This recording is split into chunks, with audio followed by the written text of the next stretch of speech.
You're just crying out for some rehabilitation, aren't you?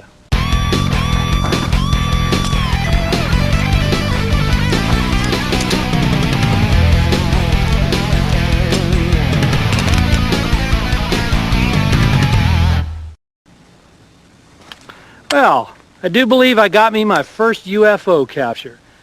You better start turning green real fast, Gizmo, or the National Enquirer ain't gonna buy my story.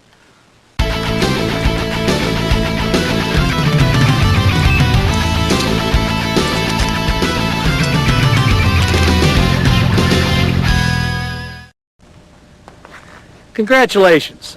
You've just won an all-expenses-paid county vacation.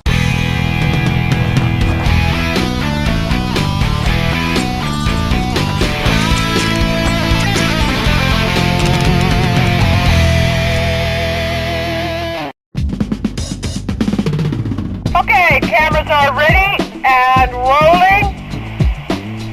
Action, Lou. Wow. And action. Wow. Holy cow, does it ever go fast? Lou, we'd like to see you making this approach. Okay. We'll start from this side. And you want the standard start from a stop, right?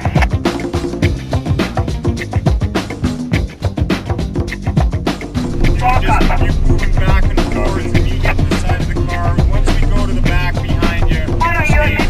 Okay. And when you give me a... Oh, just coming down is when you want me to punch it. That's Yeah, we'll do that. do it. Okay. But I want to do it like a rocket. Wow. Okay. I gotta. Guess that's what I gotta do.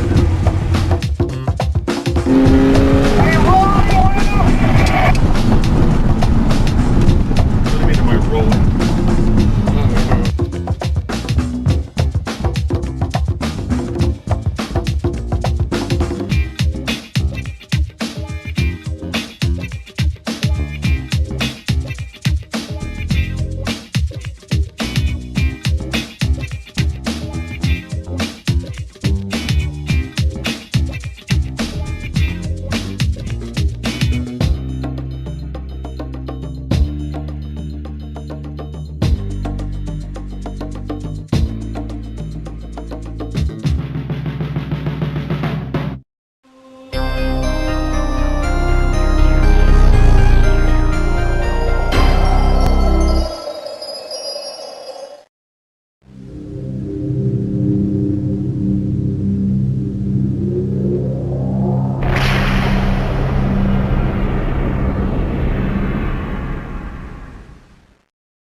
Honda shook the automotive world by its lapels in 1991 with the introduction of the NSX, a 168-mile-per-hour exotic with an all-aluminum unit body and a 270-horsepower mid-mounted V6. Not only was it quick, agile, and forgiving to the inexperienced driver, the NSX established a new level of refinement for exotic cars. It's easy to get in and out of. It's quiet at cruise. Its trunk will hold 2 golf bags, and its outward vision is superb for a mid-engine car.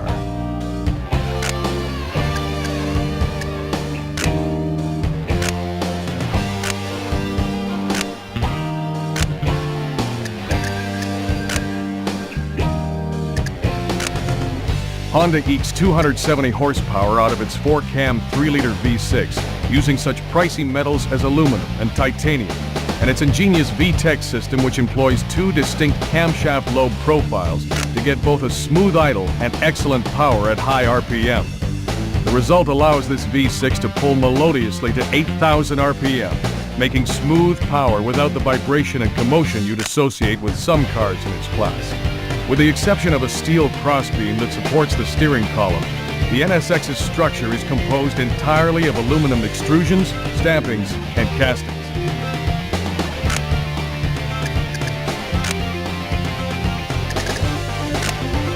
While it may not be the most powerful exotic, the NSX's trim 3,000-pound curb weight makes the most of the power it has got, with 0 to 60 runs of less than 6 seconds as proof. Forgiving and predictable are words that come to mind, with the driver needing to do something really foolish to get this car to spin. The steering feedback is so immediate and precise, it almost feels as if you're holding a tie rod in each hand. Powerful anti-lock brakes give the NSX the most stopping power of the bunch.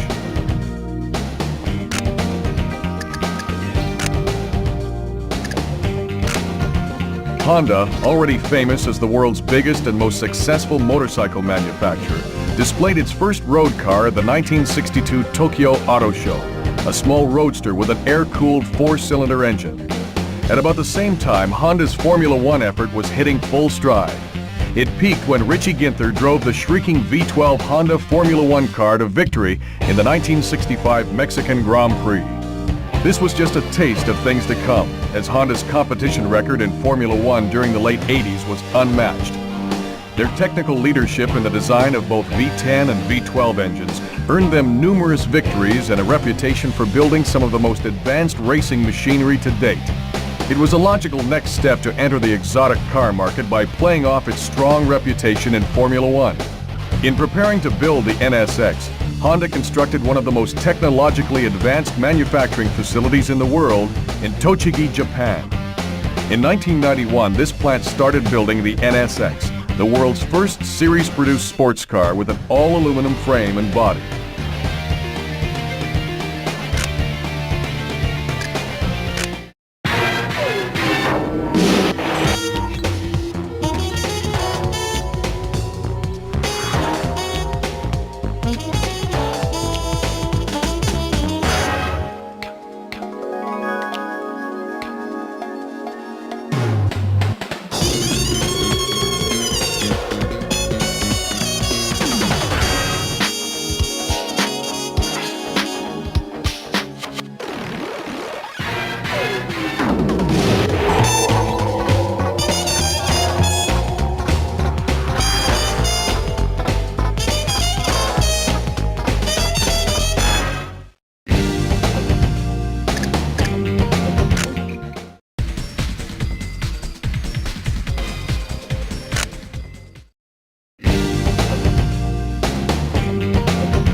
Long heralded as America's sports car, the ZR1 is the most powerful production Corvette ever made, foregoing the standard pushrod V8 for one with 4 cams, 32 valves, and 405 horsepower.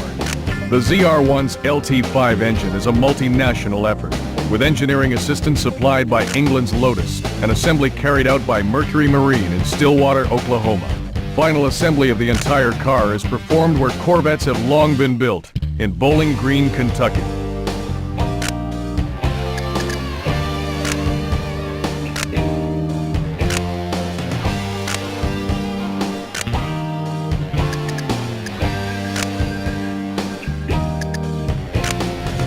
The Corvette's structure is unusual, with fiberglass panels that are bonded to a skeletal steel frame.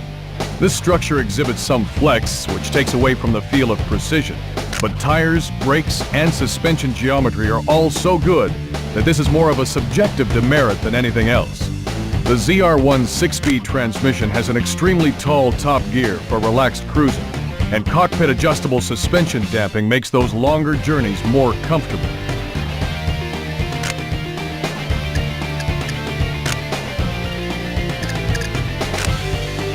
Carrying 200 pounds more than a standard Corvette and wearing wider tires, the ZR1 is a little less nimble, but more than makes up for this in sheer power and speed. The ZR1 attained an honest 178 miles per hour in our latest road and track top speed test, which places it a solid third in this group of sports cars. Drag strip launches are uneventful and easily repeatable, making it child's play to get 0 to 60 clockings in the 5-second range all day long. And the big V8's power band is so broad that you seldom have to worry about being in the wrong gear.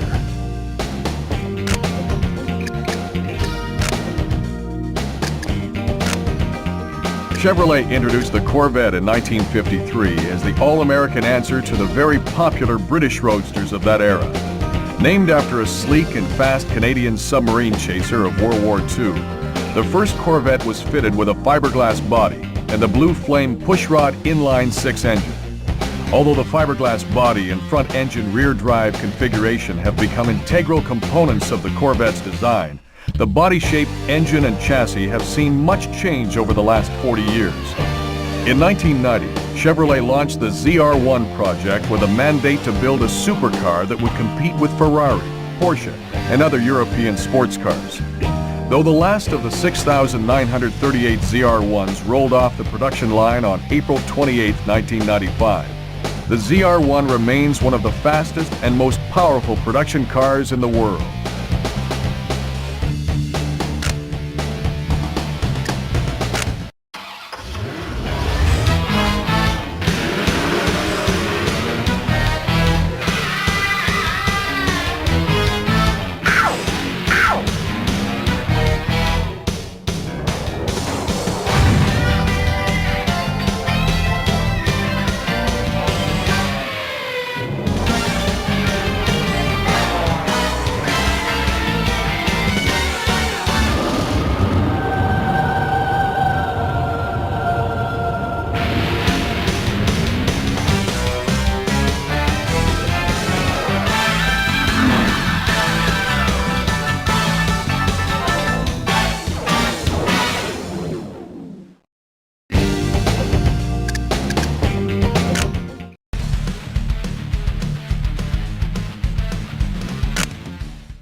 Whisked from car show sweetheart to production vehicle in just 3 years, the Viper has put Chrysler back on the supercar map in bold block lettering.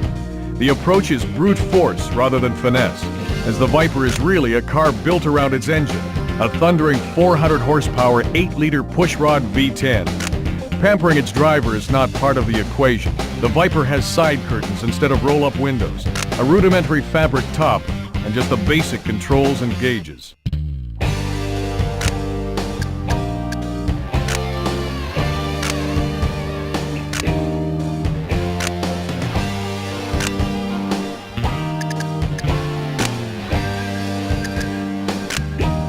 By far the largest production car engine sold in the U.S. today, the Viper's 8-liter all-aluminum V10 shares the architecture of Chrysler's small block 360 cubic inch V8, but with 2 more cylinders grafted on. Its exhaust exits through side pipes incorporated into the rocker panels.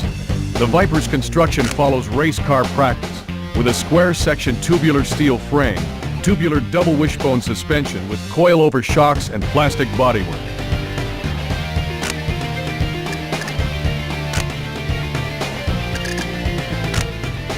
With its short wheelbase and an impressive 450 pound-feet of torque, the Viper can feel twitchy when exiting low-speed corners if you're not smooth on the throttle. But its handling in general is fantastic and has the most direct race car-like feel of the bunch, with 0.96 G of lateral grip, just a touch of understeer in a steady-state condition, and virtually no body roll. With a 0 to 60 time of 4.8 seconds, the Viper's straight-line performance so overpowers the senses that its excellent handling can be overlooked.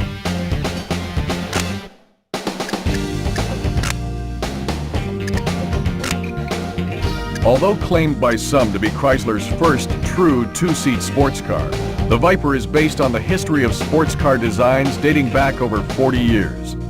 The first of these was the 1952 Chrysler Hemi-powered Cunningham C2R sports racer, which despite its limited production run, has been cited as the grandfather of the Viper. Perhaps the greatest inspiration came from the legendary Shelby Cobra of the 60s, whose success was based on a formula developed by its creator, Carroll Shelby. He took British-built AC Roadsters and bolted in massive 289 and 427 cubic inch V8s. In 1991, only 2 years after starting development, Carroll Shelby drove the Viper as the official pace car of the Indy 500. 1 year later, the Viper was rolling off the production line and into the eager hands of enthusiasts.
A direct descendant of the sharp-edged Countach that practically coined the term exotic, the Lamborghini Diablo retains the mid-mounted 4-cam V12, swing-up doors, and all the excitement of the original in a more rounded, smoothed-over form.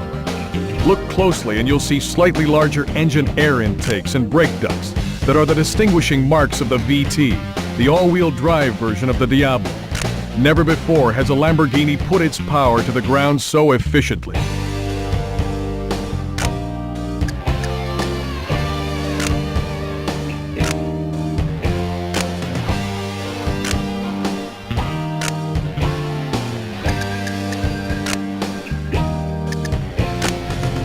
All-wheel drive that incorporates a mid-mounted viscous coupling helps put the VT's monstrous 492 horsepower to the ground. Chassis construction is similar to the Ferraris with a tubular space frame, but aluminum alloy body panels are augmented by a steel roof and strategically placed panels of carbon fiber. Unlike the high-pitched scream of the 512 TR's engine, the Diablo's all-alloy 48-valve V12 resonates with a deep brassiness. Think of a dozen trombones.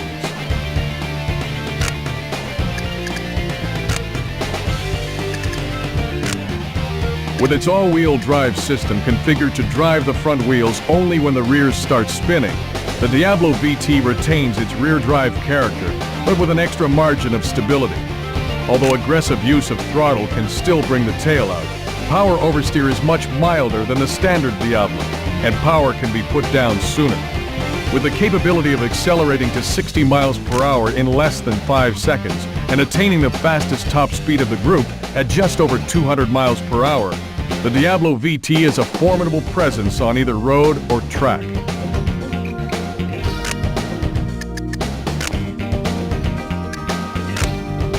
The roots of the Lamborghini Diablo go back to a small factory in Cento, Italy, where a mechanic-turned-industrialist started his career building tractors under the Lamborghini family name.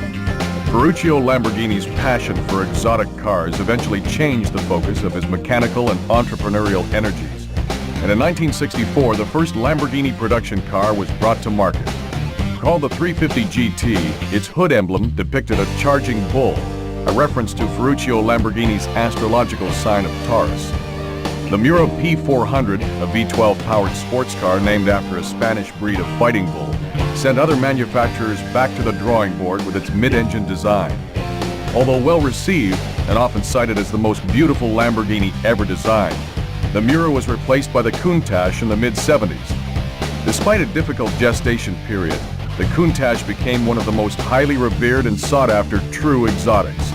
It then evolved, with basic configuration intact, into the more modern-looking and aerodynamically efficient Diablo.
Lightweight, powerful, and shapely, the RX-7 is a driver's car that's also a treat for the eyes.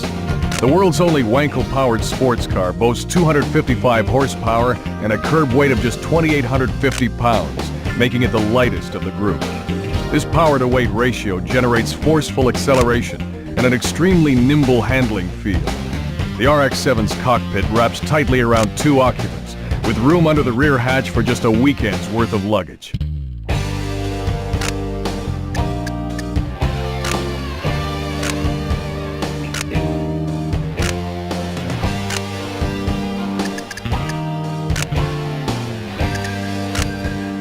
At the RX-7's heart is a 2-rotor, 255 horsepower Wankel engine, fortified by a twin turbocharger system that transitions from primary to secondary turbo at about 4,500 RPM. The RX-7's unit body is of steel, with an aluminum hood and minimized glass area for weight reduction. Further use of aluminum is found in the links of the RX-7's 4-wheel independent suspension to lower unsprung weight for improved handling.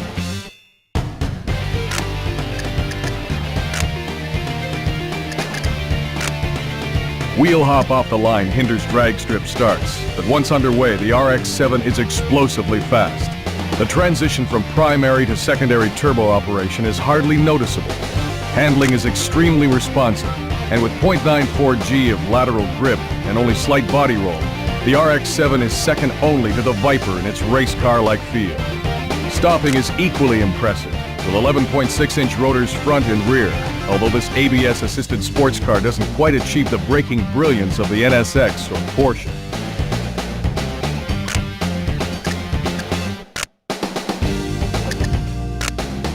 Mazda's introduction of the RX-7 in 1978 was thought by many to be the most significant new sports car since the Datsun 240Z. It was a high-quality, affordable sports car with good performance, reasonable fuel economy, exciting styling, and for a 2-seater, generous interior room. It was also the only sports car sold in the North American market powered by a rotary engine. The RX-7's twin-rotor Wankel engine has remained essentially unchanged over the years, except for increases in power and the addition of turbochargers. The 1986 through 1992 cars received semi-trailing arm independent rear suspension and a body style criticized for looking too similar to a Porsche 944. However, a radical redesign was delivered by Mazda in 1993 with an entirely new chassis, with the emphasis placed on lightweight and agile handling. Perhaps one of the most attractive cars on the road today, the new RX-7 is considered by many to be an affordable exotic, without the penalties of temperament and price associated with other such cars.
From its enormous front air intakes to the clusters of tiny taillights under a towering F-40 style wing, Toyota Supra is a powerful styling statement. It also has muscle beneath its hood to match those looks. A 3-liter twin-turbo inline-6 engine makes 320 horsepower, which ties it with the Mitsubishi 3000 GT VR4 for the most powerful Japanese production sports car made. The Supra's chassis employs no special gimmicks, just the basics for world-class handling.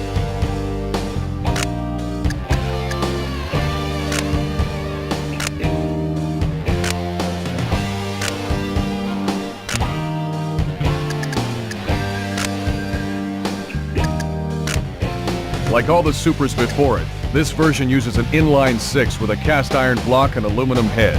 But twin camshafts, sequential twin turbos, and a jumbo-sized intercooler help bolster output to 320 horsepower. Despite weight-saving efforts such as hollow fiber carpeting, dished head bolts, and a glass sphere-filled rear wing, the Supra's no bantamweight. Our scales show a healthy 3,450 pounds.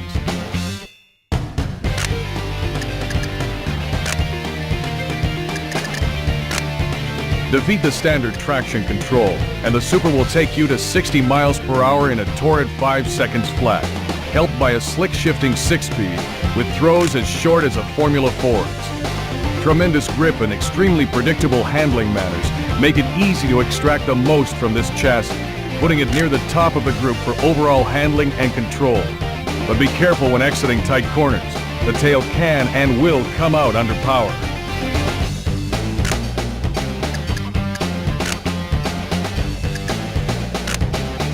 The origin of the Supra dates back to 1971, when Toyota introduced the Celica as an economical 4-cylinder sports coupe. It was 8 years later that Toyota decided to create a new, more powerful version of the Celica, outfitted with a 2.6-liter inline-6 power plant derived from the Cressida's engine. The new model, called the Supra, enabled Toyota to better compete with other popular economy-minded sports cars such as the Mazda RX-7 and Nissan 280ZX.